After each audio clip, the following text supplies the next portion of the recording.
خوش آمدید کہتے ہیں اس اتوار میں، اس عبادت میں، چرچ میں، اور دعا کو ہے کہ آج کا کلام، آج کی عبادت ہم سبوں کے لیے برکت کا باعث ہو، فقط میرے لیے نہیں، فقط آپ کے لیے نہیں، بلکہ ہم سب کے لیے، اور وہ تمام جو آن لائن سننے والے ہیں ان کے لیے بھی خداوند اس کلام کو برکت کا وسیلہ بنائے۔ آمین۔ کبھی کبھی کچھ ایسی چیزیں ہوتی ہیں جو بندے کا ذہن قبول نہیں کرتا، اور جب ذہن قبول نہیں کرتا اور وہ چیز ہو جاتی ہے، اسے کہتے ہیں معجزہ۔ کیا کہتے ہیں؟ معجزہ۔ معجزہ، جس کے سامنے عقل عاجز آ جائے۔ کبھی آپ نے ایسا دیکھا ہے کہ ایک چھوٹا بچہ کسی بڑے فوجی کے سامنے کھڑا ہو، وہ فوجی جو سارے ہتھیاروں سے لیس ہے، اور وہ چھوٹا بچہ اس کو شکست دے؟ کبھی ایسا ہو سکتا ہے؟ نہیں ہو سکتا، عقل ہی نہیں مانتی کہ ایسا ہو سکتا ہے۔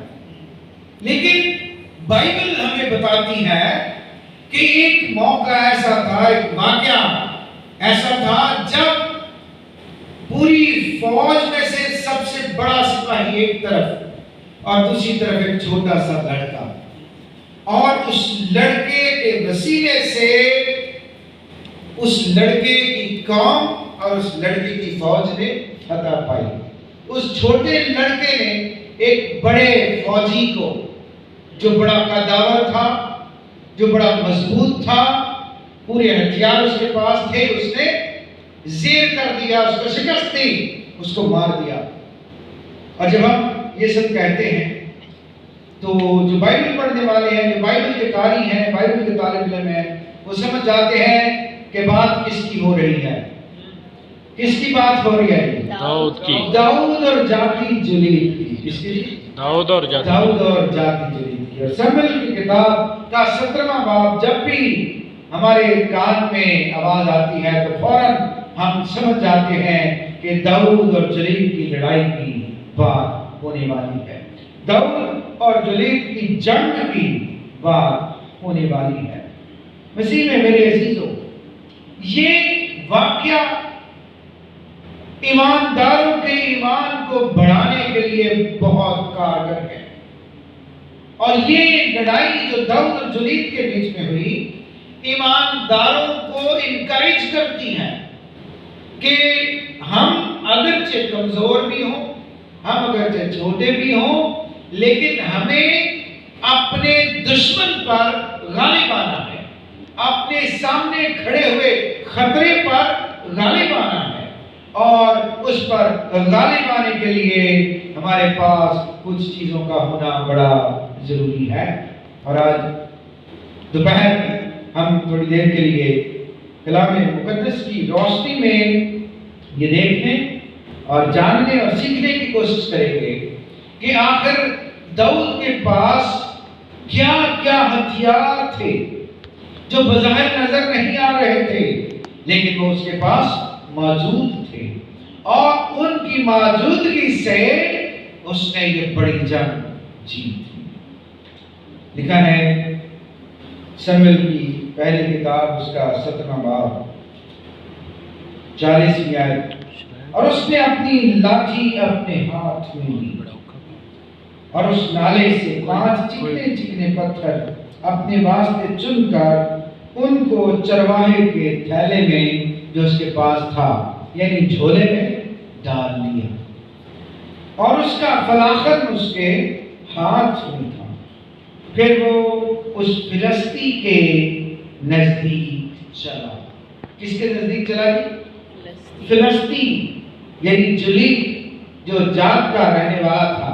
وہ جاتی اس کے علاقے کی وجہ سے اس کو کہتے ہیں، جیسے پاکستانیوں کو پاکستانی کہتے ہیں، چونکہ وہ جات کا رہنے والا تھا اس لیے اسے جاتی کہتے ہیں۔ جلیل اس کا نام تھا، عام طور پہ لوگ اس کو جولیت بھی کہتے ہیں۔ تو یہ جو شخص تھا، اس کی ہائٹ جو ہے یہ کوئی 9 فٹ سے زیادہ تھی، 9 فٹ سے زیادہ، کچھ 9 فٹ اور کچھ انچ تھے، اور اس کے ہاتھ پاؤں بہت بڑے بڑے تھے۔ اس کے جو نیزہ تھا، جو بھالا تھا، اس کا چھڑ جو آگے لوہے کا لگا ہوتا ہے وہ بھی بہت وزنی تھا. اس کی تلوار اتنی بھاری تھی کہ عام بندے کا اس تلوار کے ساتھ اس کو اٹھا کر لڑنا ممکن نہیں تھا. اور یہ سپاہی فلسطینیوں کی فوج میں سب سے طاقتور تھا، سب سے زیادہ مضبوط تھا. اور اس دور میں جب بنی اسرائیل قوم جنگی حالت میں تھی، بہت ساری جنگیں ہوتی تھی. مقدس داؤد سے پہلے ساؤل بادشاہ تھا، ساؤل سے پہلے قاضی تھے، اور قضات کی کتاب سے ہی آپ کو یہ حالات نظر آنے شروع ہو جاتے ہیں. اور اس سے پہلے جب وہ مصر سے نکلے، جب ایک قوم کی حیثیت اختیار کر گئے، جب خدا نے ایک قوم کی صورت میں مصر سے نکالا، تو رستے میں آپ کو ان کی جنگیں ہوتی ہوئی نظر آتی ہیں. تو دنیا کے اندر یہ سلسلہ قدیم سے جاری ہے، آج تک جنگیں اور لڑائیاں ہوتی ہیں. اور ان لڑائیوں کے انجام میں نقصان ہوتا ہے. لیکن یہاں جس لڑائی کا ذکر بائبل مقدس میں کیا گیا ہے سموئیل کی کتاب کے اندر، اس لڑائی کے بعد خدا کے لوگوں کا ایمان بڑھا. اس لڑائی کے بعد ان کی حوصلہ افزائی ہوئی. اس لڑائی کے بعد خدا نے انہیں بتایا کہ میں تمہارے لیے لڑنے والا ہوں، میں تمہیں فتح بخشنے والا ہوں. اور اگر یاد رکھیں، اگر داؤد کے وسیلے سے جلیت کو شکست نہ ہوتی، عام فوج کے جو فوجی تھے وہی اس پر شکست پا لیتے، تو اسرائیلی کبھی نہ سمجھتے کہ ہمیں خدا کی غیرت اپنے دل میں رکھنے کی ضرورت ہے. وہ کبھی نہ اس نتیجے پر پہنچتے کہ خدا ہمارے ساتھ ہے. وہ کبھی اس بات کے لیے دلیر نہ ہوتے کہ جب خدا ہمارے ساتھ ہے تو پھر ہمیں آگے بڑھنے کی ضرورت ہے. آپ نے جو مختلف سیاسی لیڈرز ہیں ان کے بارے میں ایک نعرہ الیکشن پہ لکھا تھا، فلاں فلاں جو لیڈر اس کا نام لکھ کے کہتا ہے قدم بڑھاؤ ہم تمہارے ساتھ ہیں. اب خدا ہمیشہ اپنے لوگوں کے ساتھ ہے، اور اس ساتھ کے ساتھ ہوتے ہوئے ہمیں اپنا قدم بڑھانے کی ضرورت ہے. ہم سیکھنے والے ہیں کہ داؤد کے پاس ایسے کون سے ہتھیار تھے جو بظاہر نظر نہیں آ رہے تھے، جسے جلیت نہیں دیکھ سکتا تھا، جسے دوسرے فوجی اور سپاہی نہیں دیکھ سکتے تھے، لیکن وہ اس کے پاس موجود تھے. اور انہی ہتھیاروں کی وجہ سے اس نے فتح پائی. سب سے پہلی بات میں آپ کو بتانا چاہتا ہوں کہ اس کے پاس دوسرے ہتھیار موجود تھے. اگر آپ 40 آیت سے پہلے اوپر پڑھیں 17ویں باب میں تو لکھا ہے کہ جب داؤد وہاں آیا، اس نے سنا اور دیکھا کہ جو فلسطین جلیت ہے یہ ہمارے خدا کی تذہین کر رہا ہے، یہ اسرائیلیوں کو برا بھلا کہہ رہا ہے. تو اس نے کہا یہ کون ہے جو ہمارے خدا کے بارے میں اور ہمارے لوگوں کے بارے میں ایسی باتیں کر رہا ہے. اسے بتایا گیا کہ یہ جلیت ہے، فلسطینیوں کا سپاہی ہے، اور یہ اتنے دنوں سے ہم پر لعنتیں کر رہا ہے اور کہہ رہا ہے کہ تم میں کوئی ایک بھی جوان مرد نہیں ہے جو میرا مقابلہ کر سکے. آخرکار ساؤل جو اس وقت بادشاہ تھا اس نے اعلان کیا کہ جو فوج میں سے جو شخص اس کو شکست دے گا، جلیت سے لڑے گا اور اس پہ غالب آئے گا، میں پہلے نمبر پہ اسے دولت سے بھر دوں گا، مالا مال کر دوں گا، اور پھر دوسری بات میں اپنی بیٹی سے اس کی شادی کراؤں گا. اور آپ پتہ ہے کہ اسی جنگ کو جیتنے کے بعد داؤد کی شادی ساؤل کی بیٹی میکل کے ساتھ ہو گئی تھی، کیونکہ یہ شادی داؤد کی جیت کی وجہ سے تھی. یہ اس کا انعام تھا. دولت تو پتہ نہیں ساؤل نے اس کو دی یا نہیں، لیکن وہ اپنی بیٹی کو داؤد کے ساتھ بیاہ دیتا ہے. تو ان آیات میں جو 40 آیت سے پہلے لکھا ہے کہ ساؤل نے جب اسے پتا چلا کہ داؤد لڑنا چاہتا ہے تو اسے کہا بھائی تو چھوٹا سا لڑکا ہے تو کیا کرے گا. تو داؤد کے بیان بڑے زبردست ہیں، اور وہ بیان میں کہتا ہے کہ بادشاہ سلامت جب میں اپنے باپ کی بھیڑ بکریاں چراتا تھا بیابان میں، جنگل میں، تو جب کوئی شیر اور ریچھ ان بھیڑوں میں سے کوئی برا اٹھا کر لے جاتا تھا تو تیرا خادم اس کے پیچھے پیچھے جاتا تھا۔ اس کا مطلب یہ ہے کہ وہ ان سے خوفزدہ نہیں ہوتا تھا، اور شیر اور ریچھ کو بھاگتے ہوئے پیچھے سے پکڑنا آسان نہیں ہے۔ اس کا مطلب یہ ہے کہ داؤد جو تھا وہ بڑا پھرتیلا بھی تھا، وہ دوڑنے والا تھا، وہ دوڑ کر بچانے والا تھا، اور پھر دوڑتے دوڑتے حملہ کرنے میں مہارت رکھتا تھا۔ کہتا میں دوڑ کر ان کے پیچھے جاتا اور پھر ایسے ہی الٹ کر واپس نہیں آ جاتا، بلکہ اس برے کو ان کے منہ سے چھڑا کر واپس لاتا تھا۔ اور یہ بڑی ناممکن سی بات ہے، شیر کے منہ سے شکار کھینچ لینا آسان نہیں ہے، ریچھ کے منہ سے شکار چھین لینا یہ آسان نہیں ہے۔ وہ انسان سے کہیں زیادہ طاقتور ہوتے ہیں، ان کے پاس ان کے تیز دانت اور ناخن ہوتے ہیں، ان کے پاس بے شمار قوت ہوتی ہے، لیکن داؤد کو خدا نے ان پر بھی فتح بخشی۔ تو کہتا ہے کہ بادشاہ میں یہ مانتا ہوں، میرا یہ ایمان ہے کہ یہ جو سامنے نامختون کھڑا ہے، یہ جو نامختون فلسطی ہے، یہ ان میں سے ایک کی مانندہ اور کچھ نہیں ہے۔ لوگ تو ڈرے ہوئے اس سے ایسے ہی، لیکن میرے نزدیک یہ ان میں سے کسی ایک شیر یا ریچھ سے زیادہ طاقتور نہیں ہے۔ پھر اس کو اجازت ملی، ساؤل نے کہا اچھا تو جا۔ اور جب وہ ساؤل سے اجازت ملنے کے بعد جانے لگا تو ساؤل نے کہا اس کو ذرا وہ جنگی لباس پہنا دو۔ اب ساؤل کوئی 6 ساڑھے 6 7 فٹ کا بندہ تھا، اور داؤد جو ہے وہ ذرا چھوٹی جسامت کا بندہ تھا، اور جب اس کے اوپر وہ سارے جو پیتل کے اور لوہے کے لباس ہوتے تھے جنگی مردوں کے، وہ پہنایا گیا تو وہ پہلے نمبر پہ تو اس کو فٹ نہیں آیا، کیونکہ وہ چھوٹا تھا اور وہ جو لباس تھا وہ بڑا تھا۔ تو اس نے کہا اریٹیٹ ہو گیا، کہتا میں تو چل نہیں سکتا، اسے لڑنا تو دور کی بات ہے، تو اتار دو۔ اور پھر اس کے ہتھیار شروع ہوتے ہیں۔ جب اس نے ان کو اتار دیا تو لکھا ہے اور اس نے اپنی لاٹھی، اس کی لاٹھی اپنی لاٹھی اپنے ہاتھ میں لی جس سے وہ شیر اور ریچھ کو مارتا تھا، وہ والی لاٹھی، اور اس نالے میں جو درمیان میں تھا جس کے پار فلسطی کھڑے تھے میدان جنگ میں، اس نالے میں سے اس نے 5 چکنے چکنے پتھر اپنے واسطے چن لیے۔ اب اس سے پہلے کہ میں ان 5 پتھروں کو 5 ہتھیار آپ کے سامنے پیش کروں، میں آپ کو یہ بتانا چاہتا ہوں کہ یہ جو 5 پتھر لینا تھا، یہ 6 نہیں ہے، یہ 4 نہیں ہے، یہ 7 نہیں ہے، یہ 10 نہیں ہے، یہ فقط 5 کیوں ہے؟ کبھی آپ نے اس پہ غور کیا؟ اس نے صرف 5 پتھر ہی اٹھائے۔ اس کی جو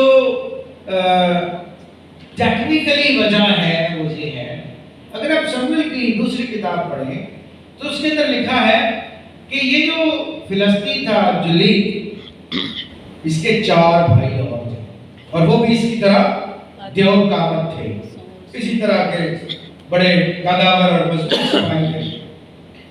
تو داؤد نے یہ 5 پتھر اس لیے لیے کہ ایک پتھر تو ہو گیا جلیل کے لیے، ایک پتھر سے میں اس کو مار دوں گا، وہ جانتا تھا، لیکن 4 پتھر اس نے کہا اگر اس کے مرنے کے بعد باقی فوج تو بھاگ جائے گی، لیکن اس کے جو بھائی ہیں وہ بدلہ لینے کے لیے ضرور آئیں گے، تو اس لیے جو باقی کے 4 پتھر تھے وہ کن کے لیے اس نے رکھے ہوں گے؟ اس کے بھائیوں کے لیے، جو اس کا بدلہ لینے کے لیے، ریونج کے لیے میدان میں اتریں گے۔ لیکن خوبصورت بات یہ ہے کہ اس نے سب کے لیے صرف ایک پتھر رکھا تھا، ایک سے زیادہ، وہ جانتا تھا کہ ایک پتھر سے ان کو مار دیا جائے گا، میں ان پر غالب آؤں گا۔ اس لیے اس کی جو تکنیکی وجہ مجھے سمجھ آتی ہے وہ یہ ہے کہ یہ 5 پتھر 5 لوگوں کے لیے تھے، وہ جانتا تھا کہ ان کے سوا کوئی میرے سامنے نہیں آ سکتا۔ اس نے 5 چکنے پتھر، چکنے پتھروں سے مراد یہ ہے جو بڑے ملائم ہوں، اور ملائم پتھر جو ہیں وہ ہوا کو جلدی چیرتے ہیں، ان کو ایروڈائنامک بناتے ہیں ان کا ملائم ہونا، اور وہ بڑی تیزی سے جب فلاخن میں گھما کر اس کو پھینکا جاتا ہے تو وہ تیزی سے جاتا ہے۔ فلاخن گلیل کی طرح کام کرتی ہے، گلیل کی طرح، لیکن گلیل لکڑی کے ساتھ باندھ کر کھینچی جاتی ہے۔ فلاخن جو ہے اس کے بیچ میں ایک کپڑا ہوتا ہے اور سائڈوں پہ چمڑے کے جو ہے وہ فیتے ہوتے ہیں، اور کپڑے کے اندر پتھر رکھ کے اور پھر ان کو اس مومنٹم میں گھمایا جاتا ہے تیزی سے کہ پتھر گرتا نہیں، اور جب وہ پوری سپیڈ سے گھومتا ہے تو اس کی ایک سائڈ چھوڑ دی جاتی ہے اور پتھر بیچ میں سے نکل کے شکار پر لگتا ہے۔ تو اس نے 5 پتھر لیے، اپنے جھولے میں ڈال لیے جو چرواہے کا جھولا تھا، لاٹھی لی اور اس جلید کی طرف چل گئے۔ برابر دوپہر میں چاہتا ہوں کہ ہم تھوڑی دیر میں، زیادہ وقت نہیں ہوگا، تھوڑی دیر میں ہم دیکھیں کہ آخر یہ جو 5 پتھر تھے یہ ان 5 لوگوں کے سوا کس علامت کو ظاہر کرتے ہیں، کیا نشانیاں ہیں۔ پہلا پتھر جی یہ 5 پتھر ہیں، اور میں آپ کو بتانا چاہتا ہوں اس کا جو پہلا پتھر ہے یہ اس کے مضبوط ایمان کو ظاہر کرتا ہے۔ ایمان کا پتھر چٹان کو کہتے ہیں۔ ایمان جب تک چٹان کی صورت نہ ہوگا ہم کبھی آگے بڑھ نہیں سکتے۔ اس کا ایمان دیکھیں، ایمان یہ ہے، وہ کہتا ہے کہ بادشاہ سلامت یہ باقیوں کے لیے بڑا طاقتور ہوگا لیکن میرے لیے یہ کسی ریچھ اور شیر سے آگے بڑھ کے نہیں آئے۔ یہ بالکل اسی طرح جیسے میں ان پر غالب آیا تھا ویسے ہی میں اس پر بھی غالب آؤں گا، یہ اس کا ایمان ہے۔ اور پھر جب وہ آگے جاتا ہے میدان میں اور وہ اس کو کہتا ہے میں بھی کتا ہوں، فلسطین کہتا ہے میں بھی کتا ہوں کہ تو چھڑی لے کے آ گیا مجھے مارنے کے لیے، تو داؤد اس کو کہتا ہے کہ یہ جنگ میری اور تیری نہیں ہے، یہ جنگ میرے خدا کی تیری ساتھ ہے۔ اور یاد رکھیں قدیم زمانے میں جب جنگیں ہوتی تھی تو وہ لوگوں کے درمیان صرف لڑائی ہوتی تھی، بنیادی طور پہ جنگ سمجھی جاتی تھی دیوتاؤں کے بیچ میں۔ اگر آپ سمویل کی کتاب پڑھیں تو آپ کو پتہ چلے گا کہ جب کوئی قوم یا کوئی فوج ہارتی تھی تو لوگ سمجھتے تھے کہ ان کے دیوتا کو شکست ہوئی ہے۔ کس کو جی؟ ان کے دیوتا کو۔ اس لیے داؤد جب ایمان سے آیا ہے تو وہ اس ایمان کا اظہار کرتا کہتا ہے کہ یہ جو جنگ ہے، یہ جو لڑائی ہے، یہ میری اور تیری نہیں ہے، میرے خدا کی اور تیری ہے۔ اور وجہ یہ ہے کہ تو اسرائیل کے خدا کو للکار رہا ہے، تو زندہ خدا کو للکار رہا ہے۔ تیرے دیوتا ہوں گے، تیرے خدا ہوں گے، لیکن وہ زندہ نہیں ہے۔ لیکن آج تو دیکھے گا زندہ خدا کی قدرت کو، آج تو دیکھے گا اس خدا کی قدرت کو جو اپنے لوگوں کی مدد کے لیے آتا ہے، جو اس پر ایمان رکھتے ہیں، وہ ان کی باتوں کو خاک میں ملنے نہیں دیتا۔ اور پھر اس کے ایمان نے جلید پر ظاہر کر دیا کہ واقعی زندہ خدا موجود ہے۔ اور یہ جو جنگ ہے یہ ہمیں سکھاتی ہے کہ مصیبت کتنی ہی بڑی کیوں نہ ہو، کبھی مصیبت کو میسر نہ کریں، مشکل کے پہاڑ کو کبھی ناپنے کی کوشش نہ کریں، کیونکہ مصیبت کا پہاڑ کتنا ہی بڑا کیوں نہ ہو وہ آپ کے خدا سے بڑا نہیں ہو سکتا۔ آپ کا خدا اس پہاڑ سے بہت بڑا ہے، آپ کا خدا پہاڑوں کا مالک ہے، آپ کا خدا پہاڑوں کا خالق ہے۔ اس لیے اپنے اندر مضبوط ایمان رکھیں داؤد کی طرح کہ یہ جنگ میری نہیں ہے، یہ جنگ میرے خدا کی ہے، اور خدا کبھی کوئی جنگ نہیں ہارتا۔ ایماندار کی زندگی میں ایمان اور پھر اس ایمان کا مضبوط ہونا بڑا ضروری ہے۔ کیا بتایا میں نے؟ کیا ضروری ہے؟ ایمان اور اس ایمان کا مضبوط ہونا ضروری ہے۔ اس ایمان پر کھڑے ہو جانا، اس ایمان پر قائم رہنا، اور پھر اس ایمان کے مطابق کام کرنا ہمارے لیے بڑا ضروری ہے۔ داؤد کی طرح کبھی کبھی ہم ایمان تو رکھتے ہیں، آگے نہیں بڑھتے، ایمان تو رکھتے ہیں، دلیری نہیں کرتے، ایمان تو رکھتے ہیں، جرأت نہیں کرتے۔ ہوتا کہ نہیں ہوتا؟ ہم جانتے ہیں کہ ابلیس خدا یسوع مسیح کے نام سے بھاگ جاتا ہے، لیکن کبھی ایسا ہوتا ہے جب کسی میں کسی بدرو کی حاضری ہو جاتی ہے تو سارے کھڑے نہیں ہو سکتے، سارے اس کے سامنے نہیں بیٹھتے، پھر وہی بیٹھتے ہیں جن کا ایمان مضبوط ہے، جو سمجھتے ہیں کہ یسوع مسیح ہمارے ساتھ ہیں۔ داؤد جانتا تھا کہ زندہ خدا میرے ساتھ ہے، اس لیے اس نے جو پہلا پتھر اپنے تھیلے میں رکھا وہ اس کے ایمان کے ہتھیار کو ظاہر کرتا ہے، اور یہ ایمان بڑا ضروری، ایماندار کے لیے ایمان سب سے پہلا اور سب سے مضبوط ہتھیار ہے۔ اگر ہمارے تھیلے میں، اگر ہمارے پاس یہ ایمان کا ہتھیار نہیں ہے تو دشمن بڑا ہو یا چھوٹا جیت کا سوال پیدا نہیں ہوتا۔ اگر ایمان مضبوط ہے، ایمان کا ہتھیار ہمارے پاس ہے تو پھر ہمیں آگے بڑھنے سے کوئی چیز روک نہیں سکتی۔ دوسرا پتھر اس نے اٹھایا اور دوسرا پتھر بھی رکھا۔ اب میں یہ سمجھتا ہوں مختلف خدا کے خادم، مختلف لوگ جو ہیں اس کی مختلف تشریحات کرتے ہیں، تفاصیل بتاتے ہیں، لیکن میرے نزدیک ان تمام پتھروں میں، ان تمام ہتھیاروں میں ایک ہتھیار غیرت کا بھی تھا۔ آپ کو پتہ غیرت بہت بڑی چیز ہے، یہ غیرت کا ہونا ہمارے اندر بڑا ضروری ہے۔ اب کس چیز نے داؤد کو بھالا کہ وہ لڑے اس بڑے فوجی سے؟ کیا آپ نے غور کیا؟ جب اس نے سنا کہ یہ نامختون فلسطی ہمارے زندہ خدا کی تحقیر کر رہا ہے، ہماری قوم کی، ہم جو چنے ہوئے ہیں، ہمارے خدا نے ہمارے لیے بڑے بڑے کام کیے ہیں، اور آج یہ نامختون ہو کر ہمارے خدا کی تحقیر کر رہا ہے۔ اس غیرت نے اس کے اندر کے اس جذبے نے اس کو تیار کیا کہ وہ اس کے سامنے کھڑا ہو سکے۔ اگر غیرت انسان کے اندر نہ ہو تو پھر ہم کسی دشمن کا مقابلہ نہیں کر سکتے۔ یہ جو غیرت ہے خدا کے نام کی، ایماندار کے اندر ہونا بڑا ضروری ہے۔ اور سارے جو اسرائیلی تھے، سارے اسرائیلی فوجی، اگر میں کہوں تو سننے والے اس بات کو ذرا سافٹلی سمجھیں کہ ان کے اندر کی غیرت ختم ہو گئی تھی، جسے ہم بے غیرت کہتے ہیں۔ وہ خدا کے خلاف بات کر رہا ہے، وہ ان کو برا بھلا کہہ رہا ہے، اور وہ خاموش ہے۔ کیا ہے؟ خاموش ہے۔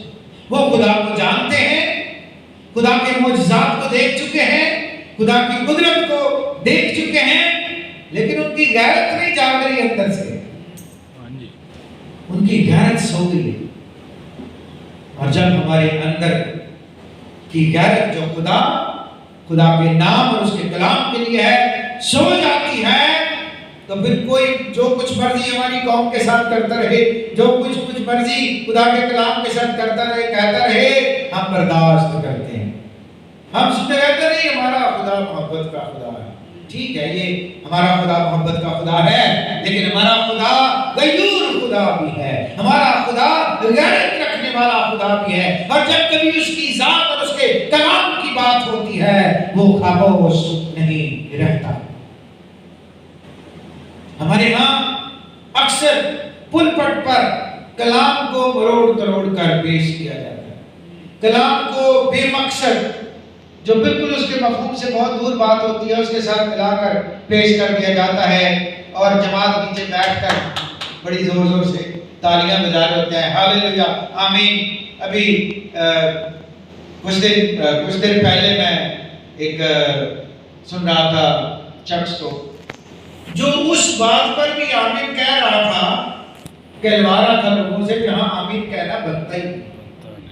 مثلا کہ جلید نے خدا کو للکارا، خدا کو للکارا تو کہیں آمین، اب اس بات پہ آمین بنتا نہیں بنتا۔ اس کا مطلب یہ ہے کہ نہ لوگوں کو غیرت ہے اور نہ کہلانے والے کو غیرت ہے۔ ہمارے اندر کی غیرت مر چکی ہے۔ لوگ ہمارے سامنے بیٹھ کر کلام کو غلط کہتے ہیں، غلط پیش کرتے ہیں، اس کے اندر سے نقص نکالتے ہیں اور ہم خاموش بیٹھے رہتے ہیں۔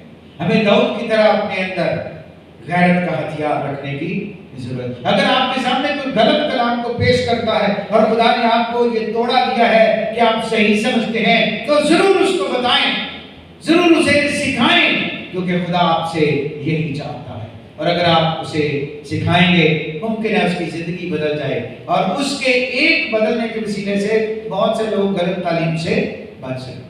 آپ کو پتہ ہے یہاں پہ کھڑا ہوا شخص جو ہے، اس کا ہر لفظ جماعت کے لیے حرف آخر ہوتا ہے۔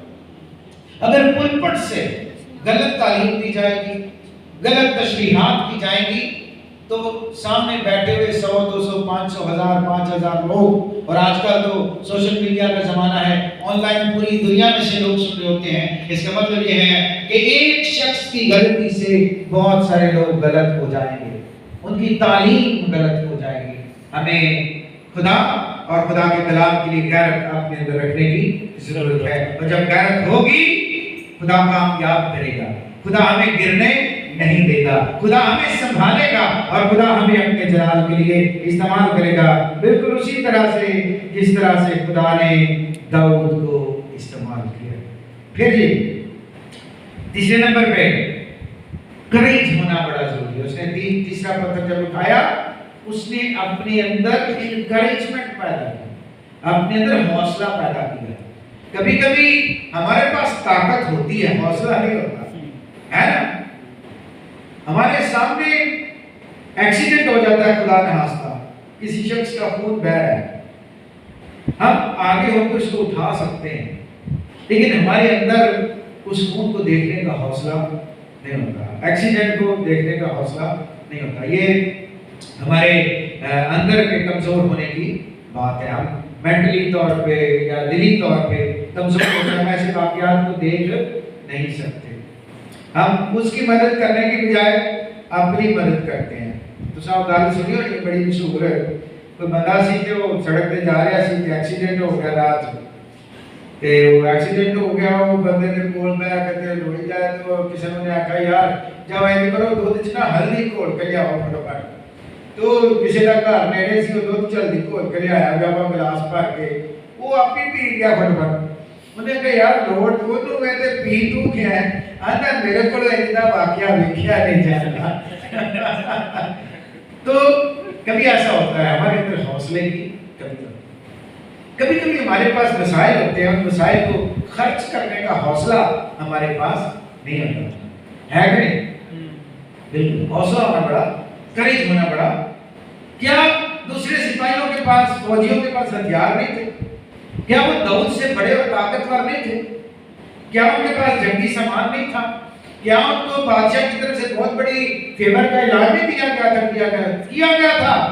کیوں نہیں آگے بڑھ رہے تھے؟ Because they didn't have courage. ان کے پاس courage نہیں تھی، حوصلہ نہیں تھی۔ اگر حوصلہ تھا تو وہ داؤد کے پاس تھا، اور اسی ہتھیار نے اس کو دلیری دی کہ وہ آگے بڑھے۔ کتنے ہتھیار ہو گئے؟ پہلا میں نے کیا بتایا؟ ایمان کا ہتھیار تھا، مضبوط ایمان، پھر غیرت اس کے اندر تھی، خدا کے لیے، خدا کے کلام کے لیے، خدا کے لوگوں کے لیے، اور پھر تیسرا میں نے کیا بتایا؟ کریج، اس کے پاس حوصلہ تھا، اس کے پاس جرأت تھی، اور پھر چوتھا ہتھیار جو اس کے پاس تھا وہ تھا یہ کہ وہ فرما برداری کرنا چاہتا تھا۔ کیا کرنا چاہتا تھا؟ فرما برداری کرتا۔ فرما بردار شخص جو ہے خدا اسے کامیابی دیتا ہے۔ کلام میں لکھا ہے اگر تو اپنے باپ اور ماں کی عزت کرے گا تو خدا تیری عمر اس زمین پر دراز کرے گا۔ یہاں داؤد کی زندگی میں ہمیں اس حکم کا پورا ہوتا ہوا سارا سین نظر آتا ہے کہ داؤد اپنے گھر میں باپ کے پاس تھا، اس کے بھائی فوجی تھے، فوج میں گئے، جنگ میں گئے ہوئے تھے لڑائی کرنے کے لیے، تو داؤد بھیڑ بکریاں چراتا تھا۔ کیا کرتا تھا؟ بھیڑ بکریاں۔ تو اس کے باپ نے سے کہا کہ یہ کچھ چیزیں لے، روٹی لے، اور اپنے بھائیوں کو ذرا دیکھا کہ کیا حالات ہیں جنگ کے، تیرے بھائی زندہ ہیں یا نہیں ہے، کیونکہ اس وقت تو وہ جیو نیوز اور دوسرے وغیرہ لائیو ٹیلی کاسٹ نہیں ہوتا تھا۔ تو داؤد کو بھیجا کہ جاؤ ذرا حال معلوم کر کے۔ وہ تو بھیڑ بکریاں چرانے والا تھا، اور وہاں وہ پہنچا حال دیکھنے کے لیے، اور وہاں حال دیکھنے کے لیے پہنچ کر اس نے دیکھا کہ وہاں کیا ہو رہا، اور پھر جب اس نے دیکھا کہ یہاں خدا کے نام کی تحقیر ہو رہی ہے تو پھر وہ لڑائی کے لیے تیار ہو۔ اب اگر وہ باپ کا فرما بردار نہ ہوتا تو کیا وہ یہاں اس بڑے کارنامے کو سر انجام دے سکتا؟ نہیں، کیونکہ اس کے باپ نے کہا جاؤ کہ اگر باپ میرے کو نہیں جایا جاتا، ایڈی گرمی ہے، ایڈی دور میں کیوں جاواں؟ ایسا ہوتا نا کبھی کبھی ہم کہتے نہیں ابا اماں میں نہیں کر سکتا، کبھی کبھی تو خدا کے ساتھ بھی ایسے کرتے خدا میں نہیں کر سکتا یہ۔ اس نے فرما برداری کی، وہ جانے کے لیے تیار ہوا، اور جب وہ جانے کے لیے تیار ہوا تو اسے اس کی زندگی کا ایک نیا موڑ یہاں سے شروع ہوا۔ اس سے پہلے وہ فقط بھیڑ بکریاں چرانے والا ہے، لیکن یہاں سے اس کی زندگی کا کلائمیکس شروع ہوا۔ کلائمیکس سمجھتے ہیں؟ عروج، منتہائے عروج، اس کا وہ نقطہ عروج جہاں سے ہر شخص داؤد کو جاننے لگا، جہاں سے ہر ایک شخص کے نام پر داؤد کا نام تھا، اور یہاں سے جلیت کو مارنے کے بعد لوگوں نے اس کو اٹھا لیا اپنے کندھوں پہ، اور سب نعرے لگا رہے تھے کہ ساؤل نے تو ہزاروں کو مگر داؤد نے لاکھوں کو مارا۔ اور جو باپ کی فرمانبرداری تھی اسی نے اسے زندگی بخشی جلیت کے ساتھ، خدا کے کلام پر عمل کرنے کے وسیلے سے، باپ کی فرمانبرداری کرنے کے وسیلے سے وہ اس جنگ میں زندہ رہا، وہ اس جنگ میں بچا رہا، یعنی اس زمین پر اس کی عمر دراز ہوئی۔ یاد رکھیں ہمیں خدا جو ہمارا باپ ہے اس کے فرمانبردار رہنے کی ضرورت ہے، اور اس دنیا میں جب ہم اس کے فرمانبردار ہیں تو ہم ماں باپ کے بھی فرمانبردار ہیں، اور یہ فرمانبرداری جو زمینی ماں باپ اور آسمانی باپ کی ہے ہمیں زمین پر بھی بلندیاں عطا کرتی ہے، سرفرازیاں دیتی ہے، اور آسمان پر بھی کامیابی عطا کرتی ہے۔ آخری ہتھیار جی جو اس نے اپنی زندگی میں اپنے جھولے میں رکھا تھا، لوگوں کو نظر نہیں آ رہا تھا، وہ تھا خدا کی تعریف کرنا، خدا کی تمجید کرنا، اور یہ ہتھیار داؤد کی زندگی کا بڑا اہم ہتھیار تھا۔ اس ہتھیار کے ساتھ اس نے نہ صرف جلیت کو مارا بلکہ اس نے بہت سی جنگیں خدا کی تعریف کرنے کے وسیلے سے جیتی تھی، کیونکہ لکھا ہے کہ جب وہ تعریف کرتا تھا، جب وہ خدا کی تمجید کرتا تھا تو خدا کی روح زور سے اس پر نازل ہوتی تھی، خدا کی روح اس پر نازل ہوتی تھی، اور وہ گاتا تھا، بجاتا تھا، اور پھر خدا اسے فتح بھی بخشتا تھا۔ اور یہاں اس جنگ کے شروع ہونے سے پہلے، داؤد کے حملہ کرنے سے پہلے داؤد خدا کی تعریف کرتا ہے اور کہتا ہے کہ یہ جنگ تیری اور میری نہیں بلکہ تیری اور میرے خدا کی ہے، اور میرے خدا سے کوئی جیت نہیں سکتا۔ وہ اپنے خدا کی تعریف کرتا کہتا ہے میرا خدا زندہ خدا ہے، اور زندہ خدا سب خداؤں سے بڑا ہے، زندہ خدا سب خداؤں پر غالب آنے والا خدا ہے، زندہ خدا ہر ایک دیوتا کو مغلوب کر سکتا ہے۔ یہ ہتھیار ہر ایماندار کی زندگی میں داؤد کی طرح کام کرتا ہے۔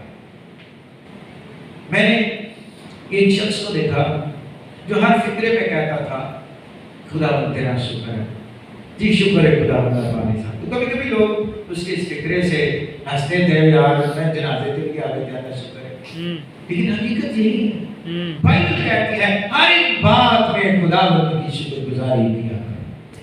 پالوس رسول کہتا ہے کہ تمہاری درخواستیں شکر گزاری کے ساتھ خدا کے سامنے رکھنی چاہیے، مایوس ہو کر نہیں، پریشان ہو کر نہیں، بلکہ شکر گزاری کے ساتھ۔ مسیح میں میرے عزیز بچوں، کلام کی ان آیات کی روشنی میں میں آج دوپہر آپ سے کہنا چاہتا ہوں کہ مسیحی ہوتے ہوئے اپنے آپ کو کبھی چھوٹا نہ سمجھیں، کبھی اپنے آپ کو حقیر نہ سمجھیں، کبھی اپنے آپ کو کمزور نہ سمجھیں، کیونکہ آپ زندہ خدا پر ایمان رکھنے والے لوگ ہیں۔ آپ اپنے آپ کو داؤد کی طرح خدا کا سپاہی بنائیں، آپ اپنے جھولے میں ایمان کا ہتھیار رکھیں، ایسا ایمان جو آپ کو آگے بڑھنے کے لیے تیار کرتا ہے۔ آپ اپنے جھولے کے اندر خدا کے کلام اور خدا کے لوگوں کے لیے غیرت کا ہتھیار اپنے جھولے میں رکھیں اور یہ آپ کو کامیابی بخشے گا۔ آپ خدا کی فرمانبرداری کریں، یہ آپ کو کامیابی بخشے گی۔ خدا کی تعریف کے لیے ہمیشہ اپنے آپ کو استعمال کریں، خدا آپ کو کبھی گرنے نہیں دے گا۔ اور لکھا ہے کہ داؤد نے جب پتھر گھما کر جلیل کو مارا تو وہ پتھر اتنی تیزی سے اس کے ماتھے میں لگا کہ وہ پتھر اس کے ماتھے میں دھنس گیا۔ کیا بات؟ دھنس گیا۔ وہ آدھا پتھر اس کے اندر چلا گیا اور آدھا باہر نظر آ رہا تھا، اور اس سے کیا ہوا؟ وہ بے ہوش ہو گیا، جلیل بے ہوش ہو گیا، وہ گر گیا۔ اور پھر یہاں داؤد نے فتح بنانی شروع نہیں کر دی۔ کبھی کبھی ہم آدھی کامیابی پر فتح بنانا شروع کر دیتے ہیں، سیلیبریٹ کرنا شروع کر دیتے ہیں، ایسا غلط ہے۔ کبھی کبھی ہم لوگوں کو دیکھتے ہیں وہ جاتے ہیں کہیں دعا کرانے کے لیے یا کسی عبادت میں سے آتے ہیں تو وہ ذرا تھوڑے سے جذباتی ہو کے آ کے گواہی بھی سنا دیتے ہیں۔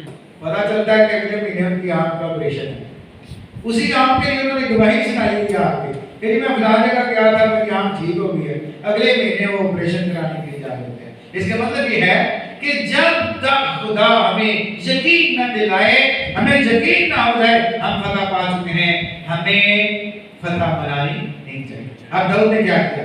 دیکھا کہ یہ گر گیا، وہ بھاگا، پیچھے نہیں، کہا آگے جلیل کی طرف بھاگا۔ داؤد کے ہاتھ میں تلوار نہیں تھی، اس کے پاس تو لاٹھی تھی۔ اس نے جا کر جلیل کے اوپر کھڑے ہو کر جلیل کی تلوار نکالی اور اسی کی تلوار سے اس کا سر کاٹ دیا، اور جب کاٹ دیا تو پھر فتح بنائی۔ کہا خدا نے ہمیں اس نامختوم فلسطینیوں پر فتح بخشی ہے۔ ہمیں مسیحی ایماندار ہوتے ہوئے خدا پر پورا بھروسہ کر کے، پوری غیرت کے ساتھ، پورے ایمان سے اور پوری فرمانبرداری سے خدا کے کام کے لیے آگے بڑھنے کی ضرورت ہے۔ مصیبتوں کو میسر نہ کریں، میں پھر کہہ رہا ہوں، آزمائشوں کو ڈھانپنے کی کوشش نہ کریں کہ وہ کتنی بڑی ہیں، بلکہ اپنے خدا کی طرف دیکھیں کہ آپ کا خدا کتنا بڑا ہے، آپ کا خدا کتنا غیور ہے، آپ کا خدا کتنا طاقتور ہے، اور آپ کا خدا کتنا بڑا ہے۔ خدا ہم سب کو اس کلام کی وسیلے سے برکت بخشے اور داؤد کے سے ہتھیار اپنے پاس رکھنے کی توفیق عطا فرمائے۔ آمین۔ خدا آپ سب کو